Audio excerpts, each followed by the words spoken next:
Mateo, el séptimo apóstol, fue elegido por Andrés. Mateo pertenecía a una familia de cobradores de impuestos, o publicanos, y él mismo era recaudador de aduanas en Cafarnaúm, donde vivía. Tenía 31 años, estaba casado y tenía 4 hijos. Era un hombre que poseía una riqueza moderada, el único miembro del cuerpo apostólico que contaba con ciertos recursos. Era un buen hombre de negocios, una persona muy sociable, y estaba dotado de la habilidad de hacer amigos y de llevarse muy bien con una gran variedad de personas. Andrés nombró a Mateo representante financiero de los apóstoles. Era en cierto modo el agente fiscal y el portavoz publicitario de la organización apostólica. Era un juez agudo de la naturaleza humana y un propagandista muy eficaz. Es difícil hacerse una idea de su personalidad, pero era un discípulo muy formal y creyó cada vez más en la misión de Jesús y en la certeza del reino. Jesús nunca le puso un apodo a Leví, pero sus compañeros apóstoles se referían a él con frecuencia como él, que consigue dinero. El punto fuerte de Leví era su devoción entusiasta a la causa. El hecho de que él, un publicano, hubiera sido aceptado por Jesús y sus apóstoles, llenaba de gratitud a este antiguo recaudador de impuestos. Sin embargo, el resto de los apóstoles necesitó un poco de tiempo, sobre todo Simón Celotes y Judas Iscariote, para admitir la presencia del publicano entre ellos. La debilidad de Mateo era su visión miope y materialista de la vida, pero a medida que pasaron los meses hizo grandes progresos en todas estas cuestiones. Como tenía el deber de surtir la tesorería, es natural que no pudiera estar presente en muchos de los periodos más preciosos de la instrucción. Lo que Mateo apreciaba más del maestro era su tendencia a perdonar. Nunca dejaba de repetir que la fe era lo único que se necesitaba en el asunto de encontrar a Dios. Siempre le gustaba hablar del reino como, este asunto de encontrar a Dios. Aunque Mateo era un hombre que tenía su pasado, daba una excelente impresión de sí mismo, y a medida que pasó el tiempo, sus compañeros se enorgullecieron de las acciones del publicano. Fue uno de los apóstoles que tomó amplias notas de los dichos de Jesús, y estas notas se utilizaron posteriormente como base para la narración que hizo Isedur de los dichos y hechos de Jesús, que ha llegado a conocerse como el Evangelio según Mateo.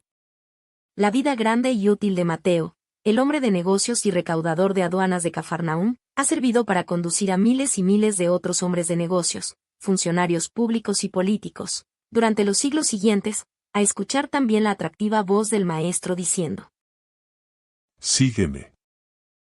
Mateo era realmente un político sagaz, pero era intensamente fiel a Jesús y estaba dedicado de manera suprema a la tarea de cuidar que los mensajeros del reino venidero estuvieran financiados adecuadamente.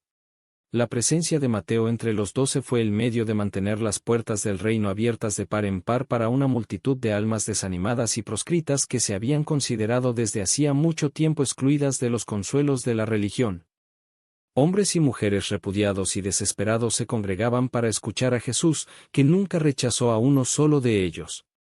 Mateo recibía las donaciones ofrecidas libremente por los discípulos creyentes y los oyentes directos de las enseñanzas del Maestro, pero nunca solicitó abiertamente la contribución de las multitudes.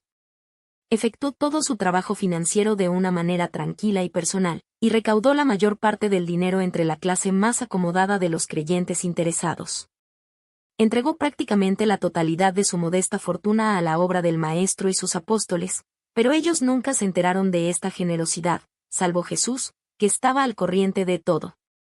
Mateo dudaba en contribuir abiertamente a los fondos apostólicos por temor a que Jesús y sus asociados pudieran considerar que su dinero estaba manchado. En consecuencia, hizo muchas aportaciones en nombre de otros creyentes.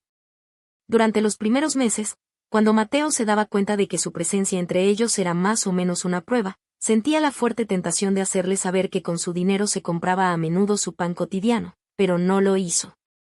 Cuando la prueba del desdén por el publicano se hacía manifiesta, Leví ardía en deseos de revelarle su generosidad, pero siempre se las arregló para guardar silencio.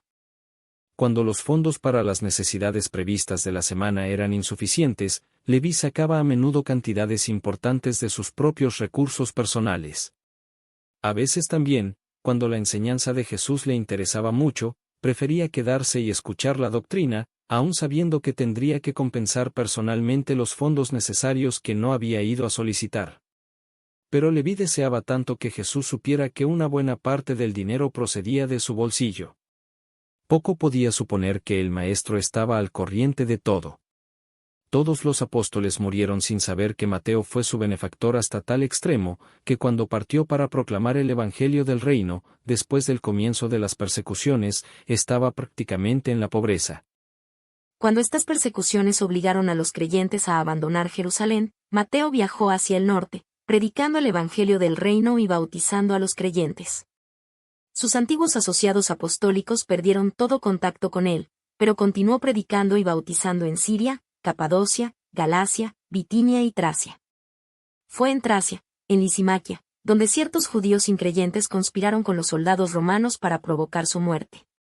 Este publicano regenerado murió triunfante en la fe de una salvación que había adquirido con tanta seguridad de las enseñanzas del Maestro durante su reciente estancia en la tierra.